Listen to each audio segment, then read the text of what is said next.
किसी ने मुझसे पूछा कि भाई आपको बाइक चलाने नहीं आती, आपको गाड़ी चलाने नहीं आती और आप ऑफिस ऐसे ही आते हो पैदल, आपको शर्म नहीं आती। तो मैंने उससे बोला कि देखो, पैदल इसलिए चलता हूँ मैं क्योंकि मुझे टाइम नहीं मिलता एक्सरसाइज करने का। और जिम जाना मुझे बहुत पसंद है, लेकिन ऑफिस की वजह से जो है मुझे दिक्कत आ जाती है। तो मैं चल करके अपने खाने को पचाने की कोशिश करता हूँ, डाइजेस्ट करने की कोशिश करता हूँ। थोड़ी मूवमेंट भी होनी चाहिए बॉडी में, इसलिए मैं बीमार नहीं पड़ता हूँ। मैंने काफ़ी टाइम से डॉक्टर या हॉस्पिटल के चक्कर नहीं काटे हैं, जब तक कि कोई सीरियस इशू नहीं होता है। तो जब मैंने ये तर्क दिया तो उसने बोला कि भाई ये तो बहुत अच्छी बात है, आप ऐसा ऐसा सोचते हो, लेकिन बाइक वगैरह तो होनी चाहिए, कमाते हो तो बाइक या गाड़ी तो करना ही चाहिए। मैं कहा देखो, बाइक वगैरह ले सकते हैं, लेकिन उसकी बड़ी हेडेक है। कभी चोरी होने का खतरा, कभी एक्सीडेंट होने का खतरा, कभी चालान का खतरा। तो उन सब से बचने के लिए जब मुझे लगता है कि मैं लेट हो रहा हूँ तो मैं ऑटो में बैठ जाता हूँ।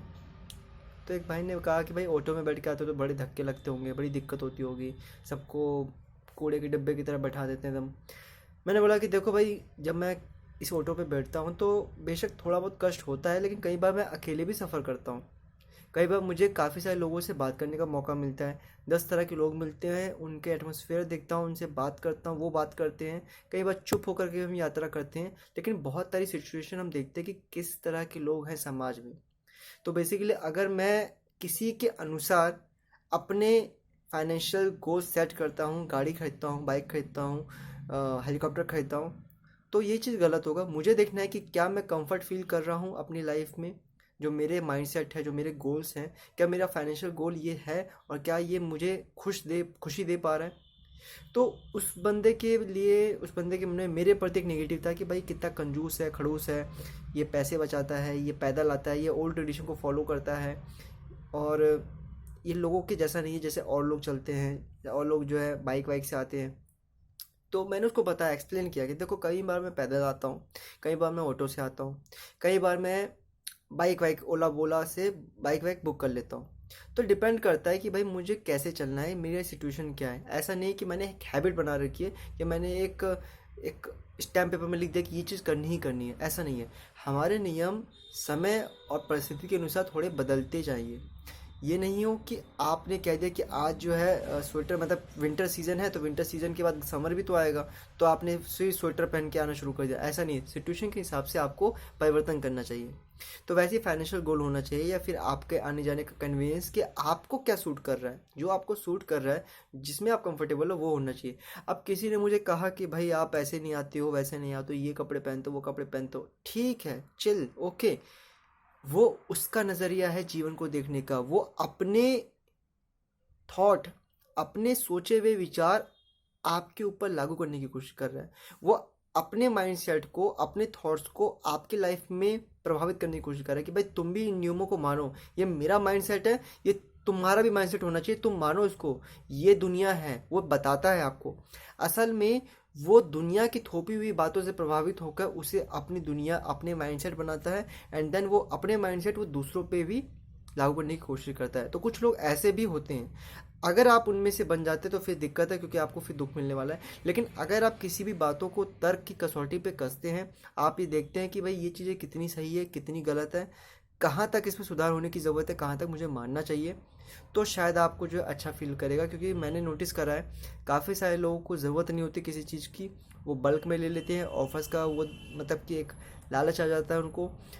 चाहे वो महंगे आईफोन हो, या फिर कार हो, या लैपटॉप हो, हेलीकॉप्टर हो, मोबाइल हो, कुछ भी हो, ऐसी चीज़ें अननेसेसरी जिसकी ज़रूरत नहीं है, लेकिन फिर भी एक शो ऑफ, एक कल्चर चल रखा है कि भाई ये मेरी ब्रांड वैल्यू है, ये मेरा ट्रेडिशन है। एक्चुअली में जो ब्रांड वैल्यू है, मेरे हिसाब से, ये मेरे पर्सनल ओपिनियंस है, मैं फिर एक बार बोलूँगा कि मैं ये थोपने की कोशिश नहीं कर रहा, ये मेरे पर्सनल ओपिनियंस है, कि वस्तु विशेष एक हद तक आपको इम्पैक्ट दे सकते हैं लोगों को, कि भाई इसके पास महंगे जूते हैं, महंगी गाड़ी है, अच्छे ड्रेसिंग सेंस है, अच्छी फिजिक है, और अच्छे गैजेट्स हैं, अच्छी प्रॉपर्टी है।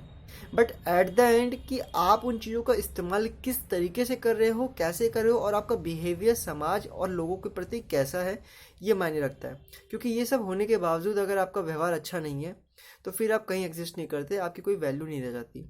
लेकिन अगर आपके पास कुछ कम है, कुछ नहीं है, लेकिन आप बहुत ही सद्व्यवहार, परोपकार और नम्रता के साथ बात कर रहे हैं, तो मैंने ऐसे लोगों को भी बढ़ते हुए देखा है, और वो आज बहुत आगे तक निकल चुके हैं। आपने भी कई लोगों को देखा होगा कि अपने मीठे व्यवहार की वजह से वो काफ़ी आगे तक बढ़ जाते हैं।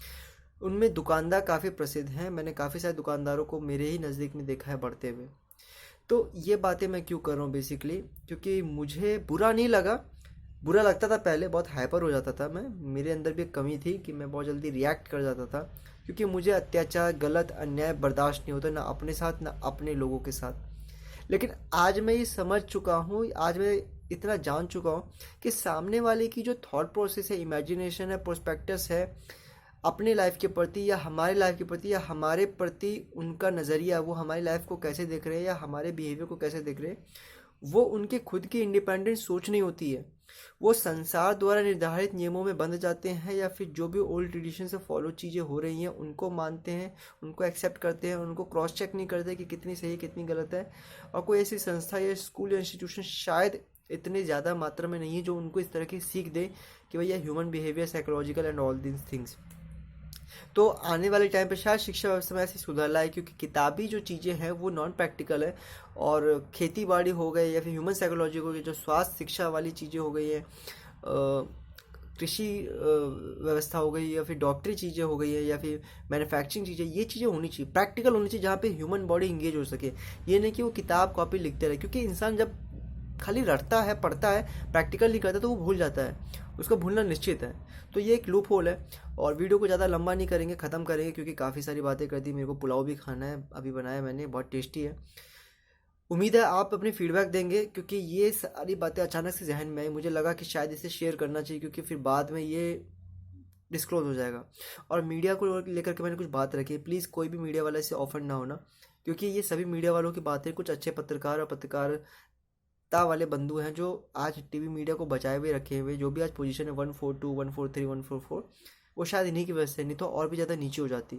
तो मीडिया जो है चाहती तो सामाजिक समस्या के समाधान को लेकर के बहुत अच्छा एक रिजल्ट दे सकती थी, जो हाईली क्वालिफाइड, एजुकेटेड और जो वैल्यूबल लोग हैं उनको आगे बढ़ा सकते थे। लेकिन यहाँ पे एक होड़ है कि मैं ज़्यादा दिखूँ, मैं ज़्यादा बोलूँ, मैं ही मैं रहूँ, मैं ही मैं रहूँ। तो ये चीज़ें हैं। लेकिन आज सोशल मीडिया क्या है कि जो अच्छा है लोग उसे फॉलो करेंगे, जो चीज़ें देखने लायक है लोग उसे देखेंगे। तो ये एक अच्छी चीज़ है, हमें सोशल मीडिया की वैल्यू को समझना चाहिए।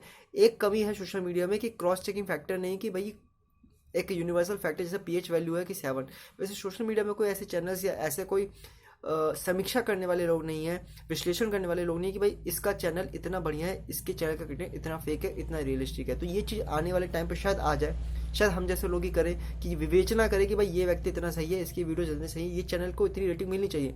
अगर टेलीविज़न मीडिया में भी रेटिंग का सिस्टम आ जाए तो शायद पता चल जाए लोगों को कि कितने सीरियल अच्छे होते हैं, कितने न्यूज़ मीडिया की एंकरिंग कितनी अच्छी होती है, क्योंकि ये सारे लोग अपने मियाँ मुट्ठू करते टीआरपी बना देते हैं। अगर ये लोग कहने लग जाए कि भाई टीआरपी के लिए आप इस जगह पे लॉगिन करें, सारी चीज़ें ट्रांसपेरेंट कर दो, तब पता चल जाएगा दूध का दूध और पानी का पानी। सारे नंबर्स को जो है ओटीपी से लिंक कर दो, ताकि जो भी रेटिंग्स है जेन्युइन होनी चाहिए। दोस्तों आने वाले टाइम पे और भी ऐसे कुछ वीडियोस बनाऊंगा। उम्मीद है आपको ये मेरी फीडबैक्स, मेरी बातें पसंद आई हो। और हाँ, डिजिटल मार्केटिंग से रिलेटेड कोई भी क्वेरी हो आप पूछ सकते हैं।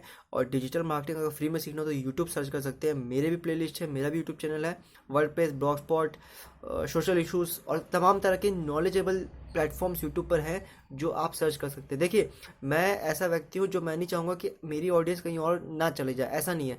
मेरी ऑडियंस जहाँ से सीखना चाहे सीख सकती है। मुझे फॉलोअर्स नहीं बनाने, मुझे अपने लोग बनाने, भाई बनाने, बहन बनाने, दोस्त बनाने, प्रियजन बनाने। तो ये भावना अगर होगी तो शायद जो है हमारा भारत कुछ विश्वगुरु वाली चीज़ों को लेकर के आगे बढ़ सकता है। क्योंकि कहीं ना कहीं लोगों को एक वहम हो रहा है, एक इनसिक्योरिटी है कि भाई मेरे फॉलोअर्स इतने कट ना जाए, मेरे फॉलोअर्स उतने कट ना जाए। आप मेरे चैनल को देखेंगे तो आपको पता चल गया हो कि मैंने हर एक व्यक्ति को शेयर किया अपने प्लेटफॉर्म से, जिसने भी देश को लेकर के अच्छे वीडियोस बनाए हैं, एक पॉजिटिव रिस्पांस दिया, एक अच्छी विवेचना की, एक विश्लेषण किया, एक बहुत ही बढ़िया एक समाज के प्रति अपनी जिम्मेदारी को व्यक्त किया है। तो मैं चाहता हूं कि इस समाज की जिम्मेदारी को अकेले मेरे बस की बात नहीं है। जो भी व्यक्ति अच्छा काम कर, चाहे वो संदीप महेश्वरी हो, विवेक बिंद्रा हो, खान सर हो, राजीव दीक्षित हो, पंडित श्याम शर्मा आचार्य जी हो, शिशि रविशंकर हो, रामदेव हो, आसाराम बापू, मतलब कोई भी, जिनको भी जो लोग मानते हैं, फॉलो करते हैं, चाहे आरजे रौनक हो, आरजे कार्तिक हो, कोई भी हो, एनीवन, राजेश जोशी हो, आप उनको देखिए, जिनको जो विचार पसंद आते हैं उनको देखिए। जो गलत चीज़ें हैं उनसे असहमत हो सकते हैं, बुराई करने की ज़्यादा ज़रूरत नहीं है, हटाइए उसको। जो अच्छी चीज़ें उसको लीजिए और उसको इम्प्लीमेंट करिए, प्रैक्टिकल करिए। क्योंकि हमारे देश में शिक्षा की बड़ी खराब स्थिति थी, आप भी जानते हैं। लिंग भेद होता था, रंग भेद होता था, जाति भेद होता था। आज ये चीज़ें खत्म हो चुकी है, निपट चुकी है। लेकिन कहीं ना कहीं इंडस्ट्रियलिस्ट लोग नहीं चाहते हैं कि आप लोग पढ़े और जो सामाजिक आज खाली परचेस कर रहे हैं ना, आने वाले टाइम पे सोलर एनर्जी को समझिए, सोलर एनर्जी की वैल्यू को समझिए। जो चीज़ें महंगी हो रही है, इंडस्ट्रियलिस्ट और पूंजीपतियों को डर लग रहा है कि कहीं ना कहीं ये गैस चूल्हे वाली चीज़ें जो है लीक ना हो जाए, क्योंकि आपको भी पता है कि सोलर एनर्जी से खाना पक सकता है। अगर बच्चों में ये दिमाग दे दिया जाए कि आप सोलर एनर्जी को सीखिए और फ्री में निःशुल्क जो है खाना बनाने की नॉलेज लीजिए, सोलर एनर्जी से लाइट यूज़ करिए, सोलर एनर्जी से बिजली यूज़ करिए, खामखा के डिपेंडेंसी जो हमारे देश में पड़ रही है पॉल्यूशन को लेकर, उसे ख़त्म करिए, क्योंकि ग्लोबल वार्मिंग का खतरा बढ़ रहा है। सोनम वांगडू जो है लद्दाख वाले, उन्होंने काफ़ी अच्छी टेक्नोलॉजी बिल्ड करी है। तो हमारे देश में भी एजुकेशन का प्लेटफॉर्म ऐसा होना चाहिए जिससे कि सोनम वांगडू की जैसे टीम हमारे देश में हो, और जो डिपेंडेंसी बढ़ रही है इलेक्ट्रिसिटी को लेकर के, शिक्षा को लेकर के, या पेट्रोल डीजल को लेकर के, वो ख़त्म हो सके और देश का जो पैसा है वो बच सके। तो ये सारे व्यूज़ है मेरे, और मुझे कुछ इस तरह के लोगों की ज़रूरत है जो शायद इस तरह का कुछ क्रिएटिव करना चाहते हो, इंडिपेंडेंट हो, बेसिकली डिपेंडेंट ना हो गवर्नमेंट की पॉलिसीज़ पे, डिपेंडेंट ना हो गवर्नमेंट जॉब्स पे, खुद हम एक जॉब बिल्ड कर सकें। क्योंकि देखिए आने वाले टाइम पे मैं आपको बोल रहा हूँ, आप इसी बात को नोट कर लीजिएगा, प्राइवेट जॉब की डिमांड बढ़ेगी, प्राइवेट जॉब को लोग ज़्यादा प्रेफर करेंगे, प्राइवेट जॉब की प्रायोरिटीज़ होगी, और गवर्नमेंट जॉब को लोग हे दृष्टि से देखेंगे। आज जिस गवर्नमेंट जॉब के लिए लोग तरस रहे हैं, आने वाले टाइम में लोगों को समझ में आ जाएगा, क्योंकि लोग अपनी बुद्धि नहीं चलाते कि भैया जॉब क्रिएट क्यों नहीं कर सकते। एक सब्जी वाला बच्चा पब्लिक स्पीकिंग कर सकता है, लेकिन स्टूडेंट और कॉलेज वाला बच्चा बोल नहीं पाता है। क्यों? क्योंकि वो पब्लिक अवेयर नहीं है, वो नेटवर्क से नहीं मिला, वो लोगों के पास जाता नहीं है। तो ये सारी चीज़ें हैं, लोगों को कॉन्फिडेंस की ज़रूरत है, लोगों को मेंटरशिप की ज़रूरत है। अगर वो और हम आप कर पाएँ तो बहुत कुछ हो सकता है। और मैं एक प्रार्थना करना चाहूँगा सभी अभिभावक से, सभी शिक्षकों से, सभी उन सेटल्ड पर्सन से, बिजनेस मैन हो या जॉब वाले हो, कि आप अपने एक्सपीरियंस को अपने नीचे लोगों को शेयर करिए, अपने साथ मरते हुए ले मत जाइए, क्योंकि आपका एक्सपीरियंस आने वाली पीढ़ी को बहुत बड़ा प्रेरणा स्रोत का काम करेगा, बहुत बड़ा मार्गदर्शन करेगा, और आप मरने के बाद भी अमर हो जाओगे, क्योंकि आपने अपना एक्सपीरियंस शेयर कर दिया। तो जो कुछ आपको आता है ये मत समझिए कि मेरी चीज़ें, आपने संसार से सीखा, आपने संसार को देना है, ये आपका धर्म है, तब आपको शायद मुक्ति भी अच्छे से मिलेगी। अपनी बातों को यहीं विराम देता हूँ, क्योंकि बोलना शुरू करूँगा तो टॉपिक ख़त्म हो जाएंगे, मतलब टॉपिक ख़त्म ही नहीं होंगे, बोलते रहूँगा, और बहुत सारी चीज़ें बनानी है। आने वाले टाइम पे बैक टू बैक वीडियोस बनेंगी, और कोई भी ऐसा व्यक्ति है जो फीडबैक दे करके मुझे इंप्रूव करना चाहता है कि भैया बैकग्राउंड ऐसा हो, प्लीज़ सजेस्ट करें। हालांकि उस पर काम चलने वाला है, लेकिन फिर भी सजेस्ट जरूर करें। वीडियो देखने के लिए बहुत बहुत धन्यवाद।